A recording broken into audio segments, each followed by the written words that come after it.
One thing that stood out to me in SMU's win over Syracuse was just how efficiently the offense moved in the ACC opener.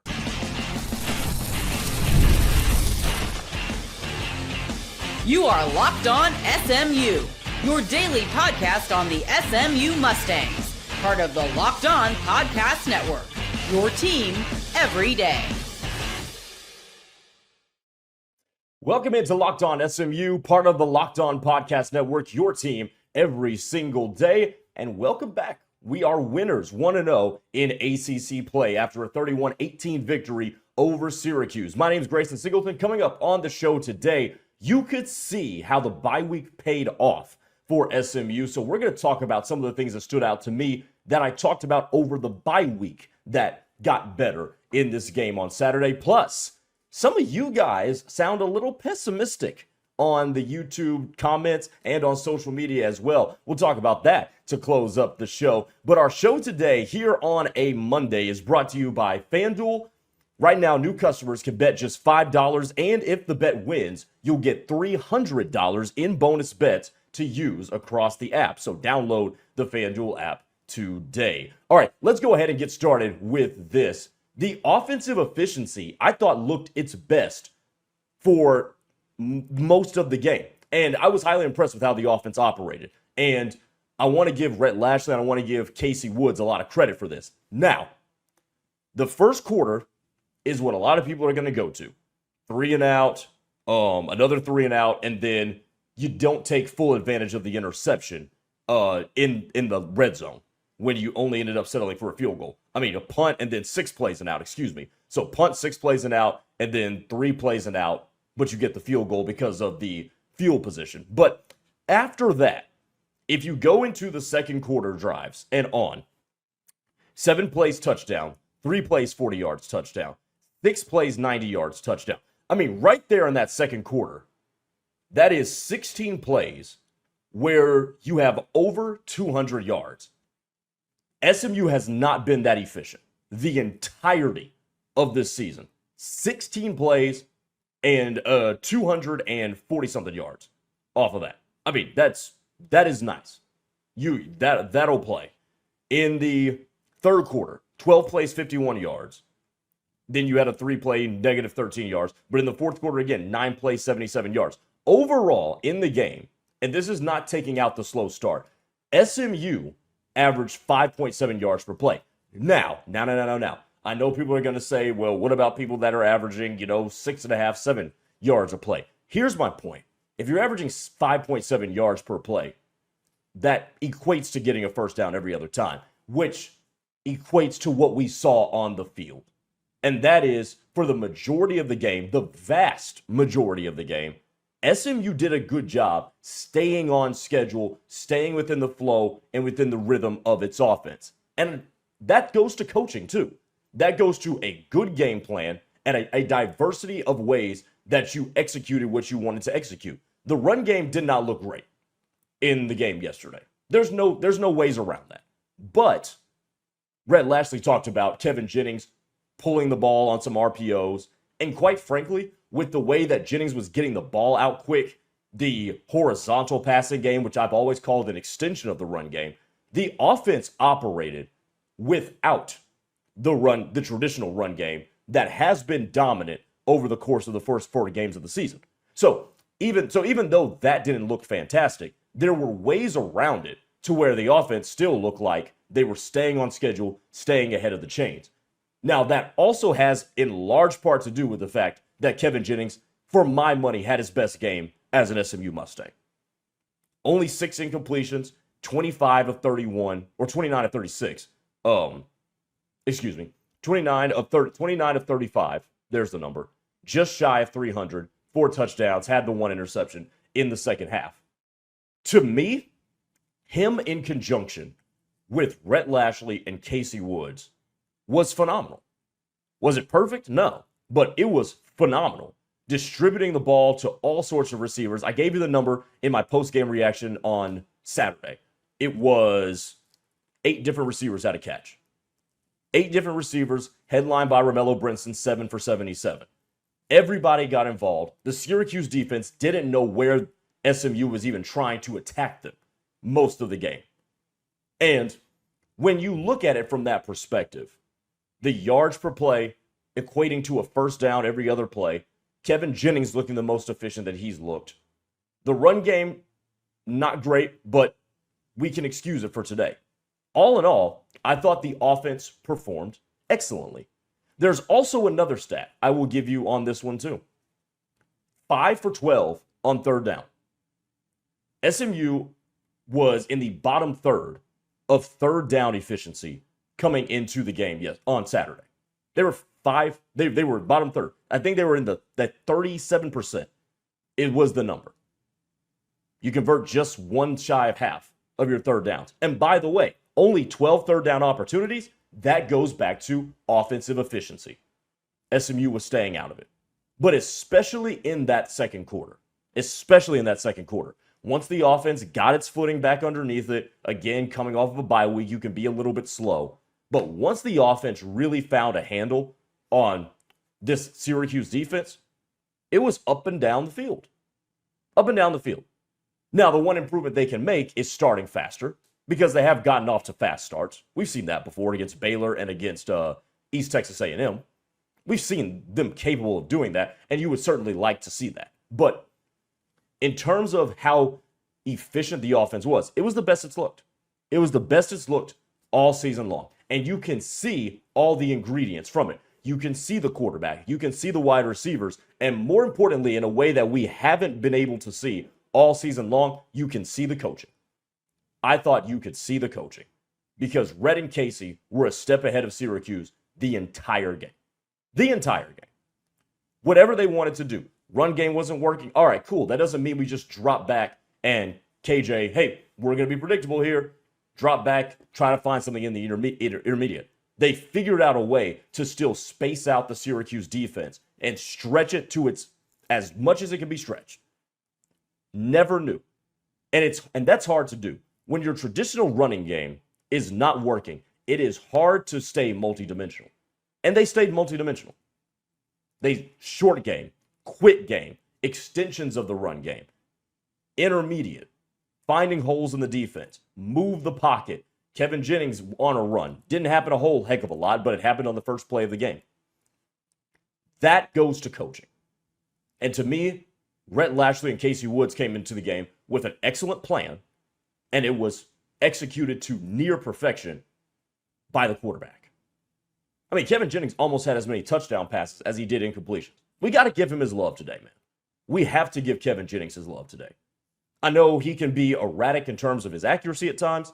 I know he can hold the ball too long at times. I know his mobility has sort of taken a back seat to where it has been in recent years. But today we're giving that man his love. We are giving him his love today because he earned it. 6 incompletions, 280-something odd yards, 4 touchdowns. It's a heck of a day. And the offense looked better than it has looked the entire season. The entire season. Now, can they marry that sort of efficiency with a good rushing attack? Maybe they do it against Stanford this week. Maybe they do. But if they can marry those two, that offense goes into hyperspeed.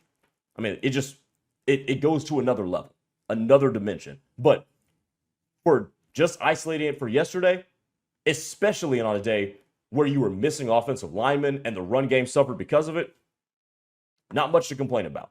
5 for 12 on third down. Quarterback completes 70, almost 80% of his passes. Scored touchdowns on 3 straight drives in the third quarter. Add another touchdown, add another field goal. Had more drives that didn't result in points but were lengthy and took time off the clock. Not much you can complain about from an offensive standpoint from this game on Saturday afternoon. Coming up next, the bye week. There were a lot of things we talked about that we needed to see during the bye week, and a lot of them actually came to fruition on Saturday afternoon. We'll talk about that as Locked On SMU continues.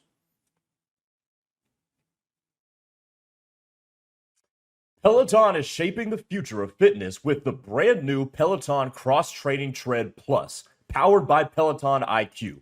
It's their most advanced equipment yet, designed to give you real-time guidance and endless ways to move, whether you're running, lifting, or cross-training with your favorite instructors.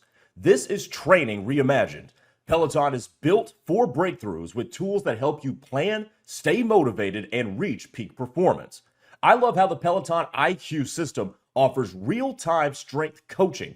It actually tracks your reps, suggests the right weight, and can correct your form, making every rep safer and smarter, and ultimately more effective too. So let yourself run, lift, flex, and push forward. Explore the new Peloton Cross Training Tread Plus today at onepeloton.com.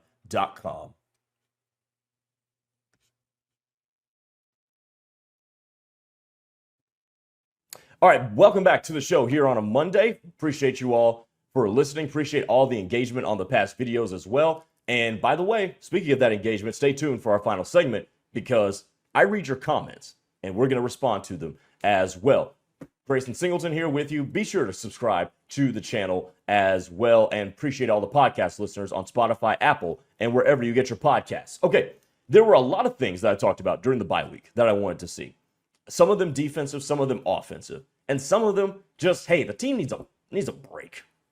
But let's go through some of those and let's see how SMU responded on the other side of the bye week. And we started with Kevin Jennings. And we've talked about Kevin Jennings in the post-game reaction, talked about him in the first segment. I think we can put a check. Needed time to reset, get that ankle a little bit healthier. He did end up walking gimpy again in the second half. I don't think that's something to worry about. We'll check on that as the week goes on. But Kevin Jennings, I think, gets a big green check, A+, whatever you want to call it. He played an awesome game. The defense is where I want to focus. And the secondary, I talked about this yesterday, which was a point of dissension in the comments, but the secondary I thought looked better. And I'm going to stand by that. I think it looked better. I believe I said that there were some busts, there were receivers open. I said that in the postgame yesterday, but they looked better. And part of the reason they looked better is that they, including Isaiah Wokobia, by the way, tackled so much better. I mean, it was night and day post-bye week compared to pre-bye week in terms of the secondary's tackling. They looked a lot better. And I said that they just needed to take a step back, look at film, figure out what they had put on tape, and then try to get better. And they got better. They were more physical. They were more physical at the catch point. They were more physical when it came to ending runs after the catch. And to me, that was impressive. Jalen Davis-Robertson tackled better. Isaiah Wokobia looked really rejuvenated after the bye week. He tackled better. I think I counted maybe 2 missed tackles on his part, if that I can remember off the top of my head right now. But he looked a lot more physical, almost starting to resemble, by the way, the Isaiah Wokobia from last year. So that was a really good sign. The defense looked more settled into their roles. And Ahmad Moses, to me, was something that stood out because Ahmad Moses was being moved all over the place. And wherever he was, he had an impact. And I think that's just going to be the best use of him going forward, given how the secondary has started to shake out. Going forward, it's best to just use him as a dude where the other team doesn't know where he's going to line up. And that's what's going to be best because he can be physical against the run. He can blitz a little bit. He can play the pass like he does particularly well. Got another interception. So I like the use of Ahmad Moses as just a versatile chess piece. And I think that's the best use for him. Corner looked better. Again, it looked better. And my Thursday goal, I believe is what it was just get more comfortable in your roles. And I think there was more comfort in the roles for SMU. You didn't see as many, just busts. They didn't look completely clueless. And again, that is something I will stand by, is that this operation, because of the bye week and because of the extra week, to get used to what you're trying to do, that was different than what you came into the season with, you looked better. You looked better. And I'm going to stand by that for sure. Because you can't tell me they didn't look better and the quarterback, whoever he is, by the way, completed less than half his passes. You're just not going to tell me that the secondary didn't look better and Ricky Collins completed 22 of 46 passes. To me, that just doesn't add up. Did he miss open receivers? Absolutely he did. Was he under pressure at times? Absolutely he was. You can equate that to him completing 60% of his passes. You could even equate it to him completing 55% of his passes. But you can't tell me and you can't convince me that the secondary still looked horrid and dude completed less than 50% of his passes. I'm just not going to buy that. They gave up some open receivers. That's fine. Not expecting them to be an A+ secondary, but they looked a lot better. Also, you realize how there weren't a whole lot of flags? I had to go back and look at this today, but SMU was one of the tops in the FBS in terms of penalties after the first 4 games.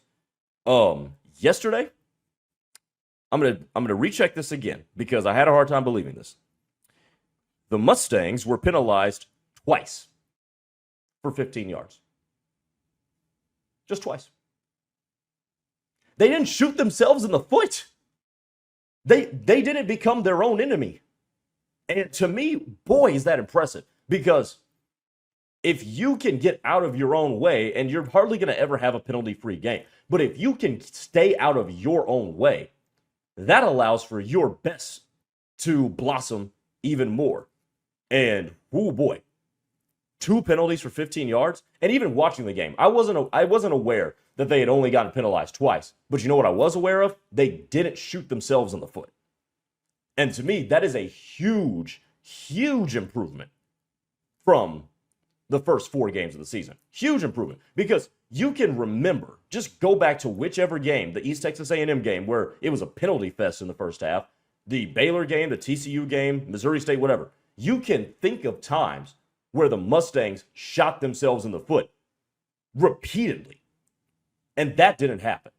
And to me, that is something that translates no matter the opponent. Discipline translates. And they looked more disciplined. And look, there's going to be offensive linemen that get back. The defense is still going to rotate. By the way, they seemed like they had a functional 2 deep, by the way, which was something we talked about last week around Scott Simon's comments. But they looked better in that department. And speaking of the functional 2 deep, they actually got a rotation. Rhett Lashley talked about this defensively. Having Alex Kilgore and Zakai Barker, the latter of whom didn't really make that much of an impact, but that's okay.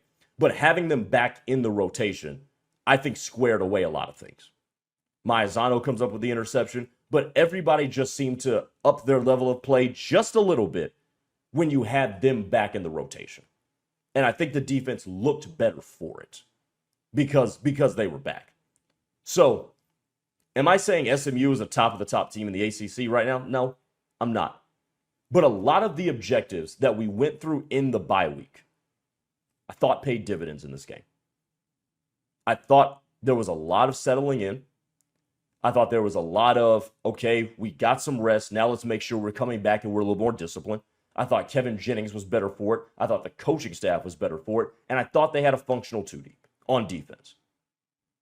And that's just the basics ones. How about Jordan Hudson looked better? Jordan Hudson looked like he's continuing to progress, as did RJ Maryland. So there was a lot of good that came out of this bye week. And you see it right there on the screen. Bye week pays off. And the bye week paid off. The bye week absolutely paid off. And I got to say this too. Last point. Got to give credit to the coaching staff. Because it is easy when you're 2-2, coming off of what you were last season. The expectations this year started off the season ranked in the top 25. Easily plummeted out of that. But the coaching staff got this team prepared and ready to go. And there were a lot of tangible and intangible things that you can point to and say, everybody did a good job over the bye week. Coming up next, final segment. The fans seem a little pessimistic. Do I want to have to talk to you into some optimism? I'll go through your comments on the other side. This episode is brought to you by Square. Your favorite neighborhood spots run on Square.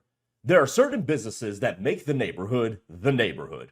These are the places that become an extension of home, whether it's the sports bar dedicated to your team's fan base, the spot with the best wings in town for game day, or that beloved local chain that's been rooted in your community for years.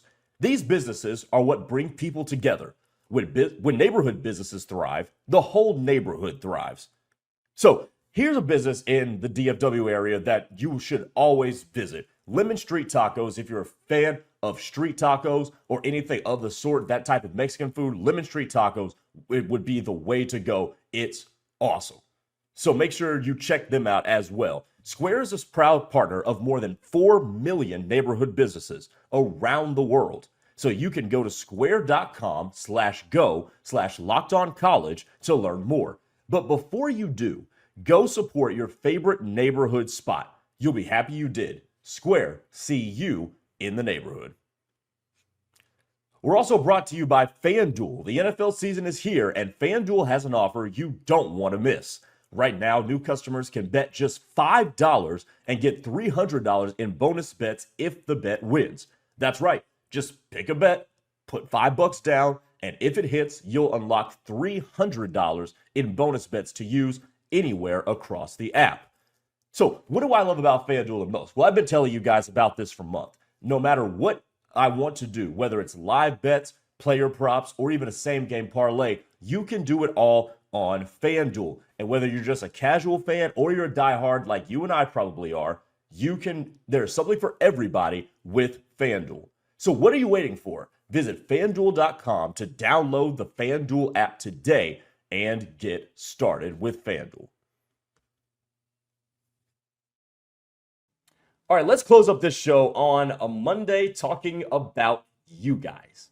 And look, do I believe that this SMU team is going to be some team that gets an at-large bid into the college football playoff? No, I don't. 2 losses already. You're not going to get in. But part of this fan pessimism, I was looking at the YouTube comments before I recorded this today, and one of y'all said, I'm going to make sure I can quote this directly here. Grayson, ... This is not a playoff team. Well, wait, hold on now. Because follow my logic here. Follow my logic. SMU's not going to get an at-large bid out of the ACC into the college football playoff. It's not going to happen. They would have to run the table to the ACC championship game, lose the ACC championship game, but in impressive fashion. So now you're a 3-loss team that made the conference championship. You could, but it's not likely. What have I said the past couple of weeks? Especially with the way Clemson looks down, and they looked better against North Carolina, a team that just is flat out bad, by the way.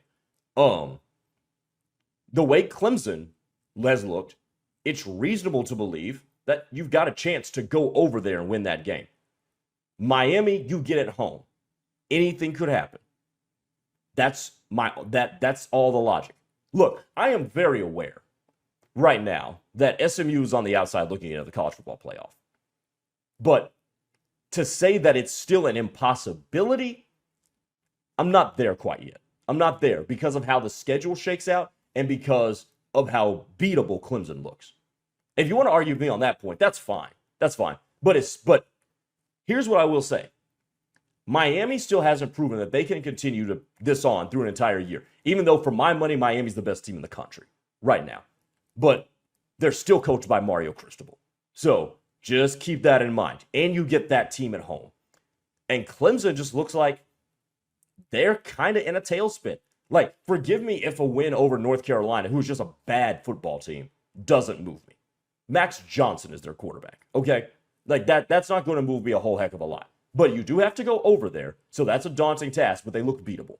So, in terms of how the schedule shakes out, that's my retort, and how I think that, yeah, they could still weasel their way back to the ACC championship game. And look, they are 1-0 in the conference, and that matters for something. More of the comments on the YouTube. This is from Rangers King 6699. Defense led the way as long as you ignore all the times their receivers were open and Collins overthrew them or they dropped it. Probably about 10 times, and Syracuse would have won the game if SMU's defense was still that empty in quarter 4. He also left another comment too. He also left another comment that said, it's hard to believe. Oh, here it is. There's no way you can look at all the coverage busts we gave up and think Angeli doesn't at least probably beat us. And to that point, here's what I would say. if you think Steve Angeli was some excellent quarterback, he was playing good ball. Don't get me wrong. But if you think he was the most, accurate quarterback in the world, he only completed 63% of his passes. That's average. 63% completion percentage is average. Also, keep this in mind, too. He is a more sackable quarterback than Ricky Collins. And also, against Collins, and I think this would have happened against Angeli, too, that pocket was being smushed, collapsed, smothered. Do I think a quarterback that completed 63% of his passes and has limited mobility, doesn't make very much ground in the run game, was just going to light up SMU with the fact that SMU was getting a good rush against the offensive line of Syracuse? Maybe hits one or two of those, but I don't think he's surgically cutting up SMU's defense. I just don't. But here's my point. Have we gotten to the point as a fan base where we're just going to be completely pessimistic on this team and punt on the season? And look, maybe if you were expecting SMU to win a playoff game, okay, fine. Maybe I can see how you would punt on that idea. But to punt on this team being a top 4 team in the ACC, I'm not there yet. I'm not based on this game. Not based on this game, I'm not.